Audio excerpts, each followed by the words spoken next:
Hello and welcome to True Crime and the Court of Public Opinion. I am Alexis Knight, and this is Headline Lies. And I mean, this week, the headlines were not just misleading, they were full blown lies, served up hot by networks that definitely know better. They're designed to keep you hypnotized, outraged, or too damn tired to ask any real questions. But not here. On Mondays and Fridays, we do Headline Lies. This is where I rip the mask off your newsfeed, where I show you how spin works, why it's fed to you, and who cashes in when you believe it. Because following the story's easy, right? Leading yourself through all the lies out there. That's the part they don't want you to know how to do. And that's the work we're doing here. So let's get into it. Okay, so let's just go ahead and jump in to one of the most absurd stories to blow up online this week. And it's about bananas. Not your average fruit drama, right? This one claimed that bananas sold at Walmart in Oklahoma tested positive for HIV. This is a serious claim, and I'm serious. This happened. You know, some viral posts on Facebook and TikTok, they start spreading that a kid supposedly got HIV from eating those bananas. Now, before you say, hey, that's insane, I mean, you're right, it is. But this nonsense spread fast enough that it spread like breaking news. So we need to break it down. So this wasn't a headline from a major news site, right? This wasn't a story on CNN or even the local news. Because headlines, they don't always come from major media outlets these days. And face it, not everyone is even watching the major news outlets anymore. The headlines are everywhere. And this one started as a viral social media post. One of the most eye-catching claims that look like news but have zero credible sources behind them. I mean, zero. It's important to understand this because it shows how misinformation can masquerade as breaking news and get people panicked without even a shred of any proof at all. So what is the truth here? Well, HIV cannot be transmitted through food. It's a blood-borne virus, meaning it needs direct contact with blood or semen or other bodily fluids in order to spread. So you're not going to catch it by touching or eating a banana. But anyway, the panic came from some bananas having red streaks or spots on them, and then people freaked out. And they assumed those red streaks were some kind of blood contamination or a virus outbreak. But here's what's really going on with those bananas. Those streaks are harmless, bacterial or fungal growths. And it's actually a natural thing that can happen as bananas ripen or get bruised.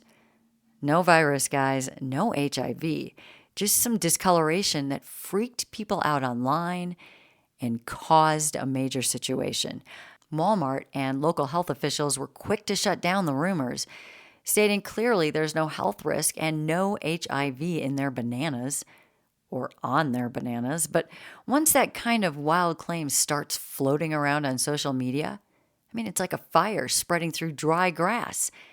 The truth barely has a chance ever of catching up. It's fast, it's messy, and these things are totally baseless, but off they go, and people believe it, and it's hard to get them to not believe it once they have. I mean, this story is a textbook example of how viral misinformation looks like a headline and fools people into thinking it's true, and it causes unnecessary panic. So next time you see something crazy about food contamination, just remember to check where it's really coming from before you start tossing your groceries. All right, well now, let's talk about the Oregon governor and why this story exploded like a bomb on social media and news feeds everywhere. I mean, you might have caught the headline that seemed straight out of a drama script. The governor allegedly caught in a massive scandal involving questionable spending and ethics questions and some seriously eyebrow-raising behavior. But as always, okay, The devil's in the details, and the story that went viral was much more tangled than it looked. So here's the deal. The Oregon governor has been under fire because of reports claiming misuse of public funds, specifically around travel expenses and some luxury upgrades. And yeah, that sounds like your classic politician caught with their hands in the cookie jar story. But what actually happened? Was it a legit scandal? Or did the story get blown out of proportion thanks to social media hype and partisan fuel? Well, it started when a local watchdog group posted a detailed report online showing a spike in the governor's travel spending. The numbers were jaw-dropping. Flights, first class, hotel suites, dinners at pricey restaurants. Headlines jumped on this immediately, saying, Oregon governor wastes taxpayer dollars on luxury travel. This kind of stuff, right, it plays well in the outrage economy. It certainly does. And it didn't take long before the story was everywhere. X, Facebook, local news, even national news outlets picked this thing up. But here is the twist.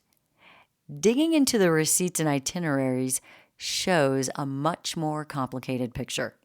First off, a lot of this travel was connected to official state business, including emergency meetings and events that required the governor to be on site across multiple cities in a tight time frame. Now, those are details they did not include.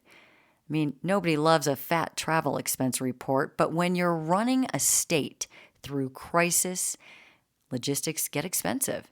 Planes, hotels, meals, the whole package. It's not always excess just because the dollar number is high, but they don't tell you that in the spin. Then there's the luxury angle, right? Was the governor actually booking first-class flights, tickets, and penthouse suites for fun? Well, not exactly. It turns out some of those bookings were due to last-minute changes and cancellations, and the kind of real-world stuff that happens to all of us sometimes, and definitely happens when you're a high-profile official on the move. Plans are constantly changing, and often cheaper options just weren't available, or they didn't fit the emergency nature of the trips. Plus, some of the upgrades were covered by external sponsors, sometimes even by event organizers, not taxpayers. So they're either ignorant or they just decided not to tell you that. The optics were bad though, right? Opponents and some media outlets, they did pile on, framing the governor as out of control, really reckless with money, and ignoring the everyday struggles of Oregon residents. There were memes, tweets, fiery op-eds painting a picture of a corrupt official living large at the public's expense. The governor's team, they fired back fast, releasing statements to clarify the expenses and defend the travel choices. And they emphasized transparency, noting that all expenses were properly documented, approved, and aligned with state policies. They pointed to the critical nature of the trips, wildfire responses, economic forums, healthcare summits, arguing these were necessary costs for urgent governance. But this back and forth itself fuels the story even more when this happens. People don't like politicians squabbling over money. So just to get that started already causes something in the public, especially when budgets are tight and the constituents feel the pinch in everyday life. The narrative shifted from is there misuse to how out of touch is this leader? It went all over the place. Social media took this story to a whole new level. The initial watchdog report was shared hundreds of thousands of times, often stripped of context, often repackaged with inflammatory headlines. So, see, what you're getting isn't even really what it is. Accounts with partisan agendas amplify the outrage when this happens, and it happened here, turning a complex financial report into a simple, corrupt politician meme. And this thing got legs. Rumors started swirling about internal conflicts within the governor's office. Leaks started hinting at frustration among staff. The governor had to face questions. Critics were out there. This whole thing, which was actually nothing that the headline said it was, went on and on and on. And if you got involved, maybe you're happy about wasting your energy during a very busy day on something that's not true, but I personally want nothing to do with it. I mean, where do we stand now with this? Well, it's far from over. What began as a viral social media post, a snapshot of numbers, it's now a full-blown political storm. It's complicated now. Now there are real questions. Everyone's looking into spending and optics. You can see how this can throw someone's world, even if everything is fine, into a complete mess. The takeaway on something like this, and it's every time, you have to look deeper, guys. Headlines don't tell the whole story, and they never did. And second of all, the headlines or the titles that random people are using out there, they're not telling the whole story, that's for sure. And most of the time these days, they're spinning something and taking you somewhere you don't even want to go. Okay? There's a human element here. People want to believe stories when they are concerning, when it has to do with something like money, because we're all sensitive about that these days. So if you're going to react and they get to you quickly, I would check the headline to make sure your energy on this is even worth it, because 80% of the time, it's probably not even all the way true. All right, well, next up, let's talk about Haley Kalil. She's a former Sports Illustrated model turned social media star with millions watching her every move. Usually, she's sharing workout tips and daily life snippets and some real talk about mental health. But now this week, Haley dropped something so strange and so wild, it sent shockwaves across Instagram and beyond.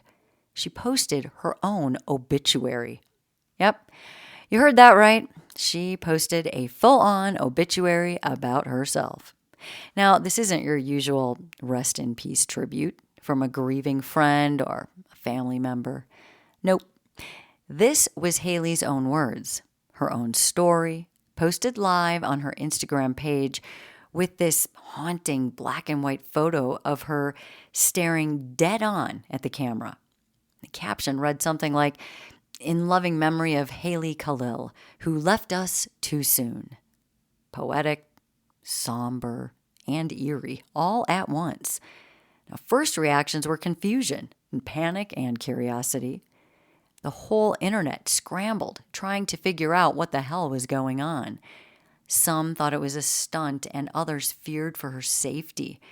False police reports about her death began circulating, making it clear that this wasn't just a viral blip. This was a full-blown social media crisis. I mean, here's the thing about headlines and the viral moments today. You can't just think about major news outlets, okay? I mentioned this earlier. That's all old school. And half of you out there aren't even watching news, right? The digital age means anyone with a phone and a social media account can create a headline, a tweet, a viral Instagram post, a TikTok clip. All can explode worldwide faster than any traditional news story. And Haley's obituary post was exactly that, a viral social media headline that took on a life of its own. And it brings up a bigger question about how we handle death in the digital age. Haley's post wasn't just morbid or attention-seeking. It was a raw public confrontation with mortality on her own terms. It challenged the way we think about legacy, about control over our own narrative, and about the pressure of living life constantly online. Mental health experts jumped in, concerned this was a cry for help. Social media platforms added mental health resources to the post, but didn't remove it, respecting the complexity of personal expression in the public eye. This is something. I mean, Haley's team had to issue official statements clarifying that she was alive and well, but the damage was done. The rumor mill had gone full throttle, showing how fast misinformation spreads when emotions run high. And what do I say about all these headlines? They just need one emotion. But why would you post your own obituary? Haley's been vocal about struggles with anxiety and depression, the pressure of social media fame, and the mental toll of constant public scrutiny. Some see this as a bold way to reclaim control and say goodbye to the curated online persona she spent years building, and others worry it was a dangerous sign of distress. Either way, Haley Kalil's obituary post, it's a wake-up call. It forces us to think about the blurred lines between personal expression and public spectacle in the era of social media. And it reminds us that behind every single viral headline, there is a human story. And sometimes it is messy and complicated. But you might not see all that from the headline and the emotion it gave you. I mean, we're only at the start of this conversation, guys, and the fallout from Haley's post, it's far from over. All right, next up. You ever have one of those days where you're like, wait a damn second, did they just say that? Because I had one of those this week when NBC News dropped a headline so grim, so dramatic, and so hard to fact check, I had to stop what I was doing and run the play on it. Here is what it said. 14,000 babies could die in the next 48 hours in Gaza. UN warns. Yes, 14,000 babies in 48 hours. Just let that sit with you just for a second. Now look, I'm not here to downplay suffering. The situation in Gaza is horrific. We all know this. The humanitarian toll is very real. But when I saw that headline, I said, show me the source. I want to see the UN document. Show me the quote. Show me the press briefing. Because if you're going to throw a number like 14,000 babies into a 48-hour death window, that better not be a vibe check. That better be a damn transcript. But you know what happened next? NBC deleted the article. That's right, gone. Poof. No retraction notice. No correction box. Just scrubbed. Because after they ran with that shocking claim, one that ricocheted across X, Instagram, Telegram, activist blogs, and news apps, well, it turns out that the UN never actually said it. So let me walk you through how this mess unraveled. The claim was originally posted in a tweet by NBC, citing the United Nations as the source. But when real journalists, and yes, okay, people that go full bulldog when something smells fishy, like I do, try to verify it, they couldn't find anything. No official quote. No document from the UN Office for the Coordination of Humanitarian Affairs. Nothing in the daily OCHA briefings. Just smoke, guys. And here's the crazy part. The post got yanked before most people even had time to ask the difficult questions. NBC tried to bury it like it was a bad Tinder date. No clarification, no editor's note, nothing. So what is the real story here? Well, it turns out the original death toll number, 14,000 children, it's a cumulative estimate from Palestinian authorities of children killed in Gaza since the war began. Not a fun number, not a fun fact, but not babies, not a 48-hour window. This is a total casualties number. And yes, that number is widely debated, depending on the source. Even the UN reports the stat, but doesn't verify it independently. It's too difficult. But NBC took that overall number and they cherry-picked it, and they added an apocalyptic doomsday clock to it. Now, let me be real. That is not just misleading. Do you see that? This is trauma clickbait. That is emotionally manipulative journalism dressed up as breaking news. I tell you all the time, they just need one emotion. And here's why that pisses me off. The moment you weaponize a claim like that, 14,000 babies about to die in 2 days, you're not reporting the news anymore. You are programming panic. You're using the horror of children to gin up outrage and clicks in a geopolitical powder keg. And when that number gets debunked or discredited, guess what? The side that wants to call all coverage fake news gets a W because you handed it to them. This is how credibility collapses. But here's where it gets even darker. This story dropped the day before a violent altercation outside the Israeli embassy in Beijing happens, where a diplomat was attacked. Now, I'm not saying one caused the other, but timing does matter in our world. Headlines influence tension, and we should all know that by now. And when you float a claim like 14,000 babies dying in 2 days, that's not just a sentence or some news, that is a spark. And the media knows all about this. NBC certainly knows this. Editors know this, which means someone hit publish knowing the original source did not match the urgency of that headline. And they didn't care. They just wanted you to see it and react. And that brings me to a bigger truth that I've had to learn the hard way, covering headline lies. In 2025, your average headline does not come from a newsstand anymore.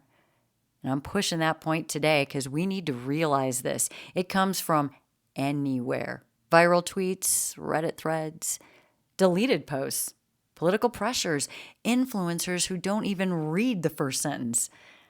The age of trusting the news is over. We're going to need something else because now it's about decoding what's out there and what's being said and what's being smuggled in with it. So if you're still sitting there thinking, NBC retracted it, who cares? I got news for you. That post, that headline, it was already screenshotted and shared and weaponized by the time it disappeared.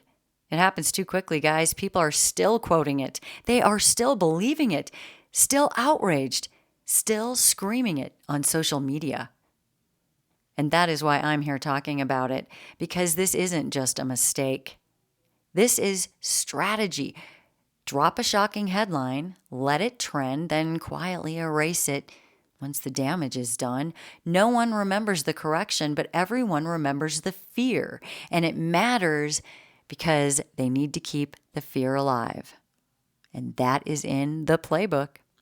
And here's what it means for you and me. If we don't train ourselves to start reading beyond the headline and track the source, question the timing, notice these patterns, we're going to keep falling for the same tricks over and over again. We are.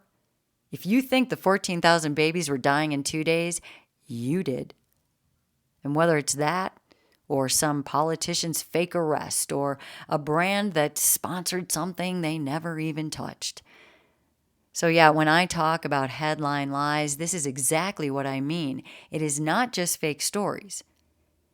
This is about emotionally charged claims that melt in your mouth before you even realize there was no substance behind them.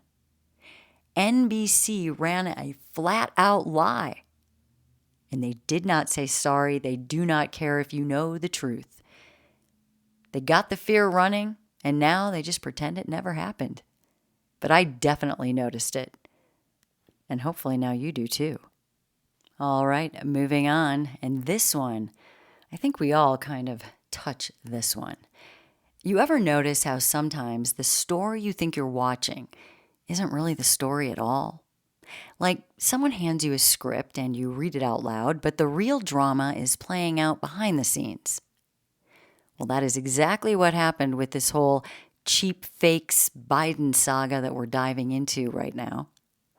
So picture this. It's 2024. The presidential campaign trail is heating up.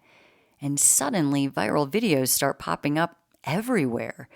Clips of President Joe Biden looking disoriented and unsteady, maybe even confused. And naturally, of course, the internet explodes over this. The United States president can't be confused. And people start talking and questioning. And of course, some begin to worry. You might think the media would dig in and investigate this on behalf of the people. Isn't that their job? Maybe raise some tough questions. But no, something else happened. The White House jumped in and fast, slamming those videos as cheap fakes.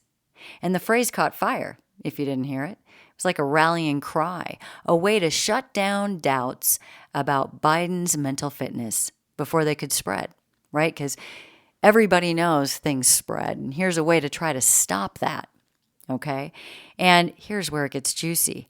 Major media outlets, and I'm talking from CNN all the way to the Washington Post, they all jump in on the same bandwagon, parroting the line that these clips were misleading and manipulated or taken wildly out of context. I mean, the narrative was very clear. Do not believe your lying eyes. This was all smoke and mirrors. Now, fast forward to May of 25. Yep, that's right now, guys. A new book hits the shelves, Original Sin, co-authored by CNN's Jake Tapper and Alex Thompson. This book rips the curtain back and tells a very different story. According to the authors, these viral videos, they weren't doctored. They were not faked at all. Instead, they were, in fact, genuine moments captured during the campaign trail. And the cheap fakes label, a deliberate misdirection cooked up in the White House and echoed by mainstream media, all designed to protect Biden's image at all costs. I mean, let's think about this for a second. Okay? The whole media ecosystem playing along with a story that helped obscure real concerns that we, the people, okay, had about the president's health, our president in the United States of America. Concerns many Americans had been whispering about for months, maybe even years. And this book doesn't just make the claim lightly. It includes interviews with insiders, reporters, and political operatives who say the cheap fakes narrative was a strategic, coordinated effort made to be a kind of smokescreen designed to avoid embarrassing headlines and damaging footage in a very critical election year. That happened to you and to me. Smokescreens. It's like watching a political stage play where the actors aren't just reciting lines, they're actively rewriting the script on the fly, hoping the audience just won't catch on. And here's where the whole thing blows up, though. Because the book's release this month has reopened that debate, sparking fresh criticism of both the White House's transparency and the media's complicity in this cover-up. I just can't believe that our American media would cover up an illness of an American president. It's shocking to me. But in today's world, is it really that shocking? If you think about it, though, with this in particular, the implications are massive. This is not just another Instagram spin. Okay? This is about trust at the very core of how we get information.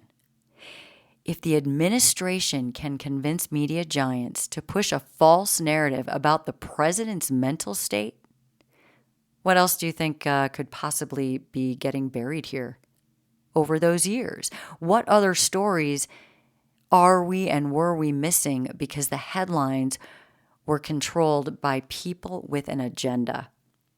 That's what it's looking like. And let's not forget the human element here. Supporters of Biden, maybe it's you, people who believed in the official line, suddenly have to reckon with this fact that what they were told was not true. Maybe it was. Do they know? And the critics?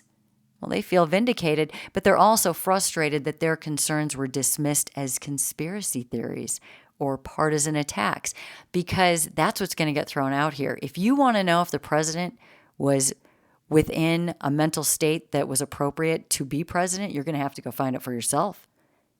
Read the book, because the media is not going to tell you, apparently. They just aren't. This fracture, this deep mistrust that we all have now, it fuels the toxic polarization that we are seeing every single day.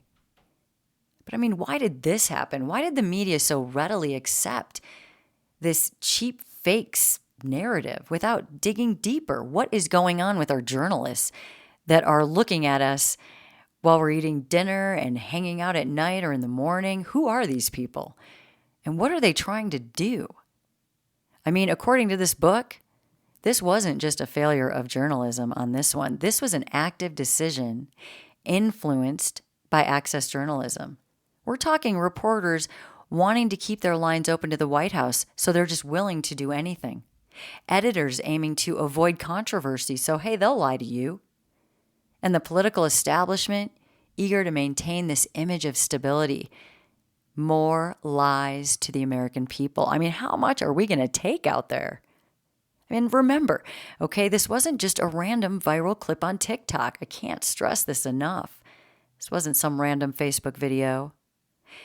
These were moments captured at official events, presidential appearances, and debates. If these videos were so easily dismissed as fake, why didn't the White House just release clearer footage or show us medical records, try to prove to us anything? Give us some transparent proof of Biden's fitness? I mean, the silence on that front only adds fuel to this fire. And in this culture where we're being thrown anything, and if it has to do with one side or another, if it's divisive and causes emotions, that's all they care about. They want us riled up and pretty much hating each other, and it's working. But I don't know about you, but when that smoke does settle, I just do not like being lied to about my own country. I don't know where I stand if I don't know the truth. The release of this book, Original Sin, it's forcing everyone to rethink the narrative. And this is a good thing. And I'm not just talking about Biden or any president. Again, I don't care what side we're on here. I care about the truth. This is about how media and politics collide in the modern era. And it is a very cautionary tale about the power of spin and the risks of letting image control trump honest reporting. We see it on the influencer level, in the poorly done YouTube videos, all the way up to the White House now, apparently, in the Biden era. For the average American scrolling through their feed, this is a reminder to be skeptical. We never know what's true. Not then, not now. To question not what's on screen, but what's behind it.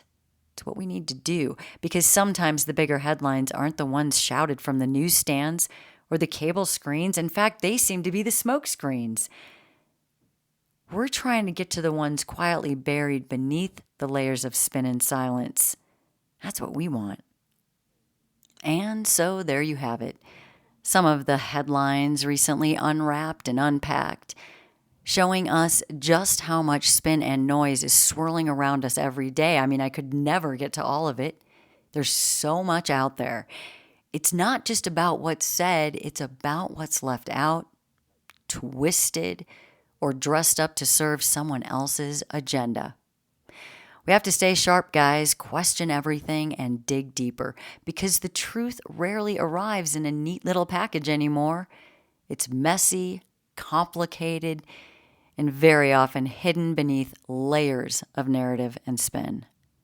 That's the work, cutting through the fog, shining light on what really matters, and giving you guys the tools to see past the surface. Stay safe out there, guys. Stay curious. Ask the difficult questions, and always demand the truth. Because when you do that, no headline lies can hold power over your story. Thanks for listening. This has been True Crime and the Court of Public Opinion. I'm Alexis Knight, and I'll talk to you guys the next time. See you Monday. Headline Lies.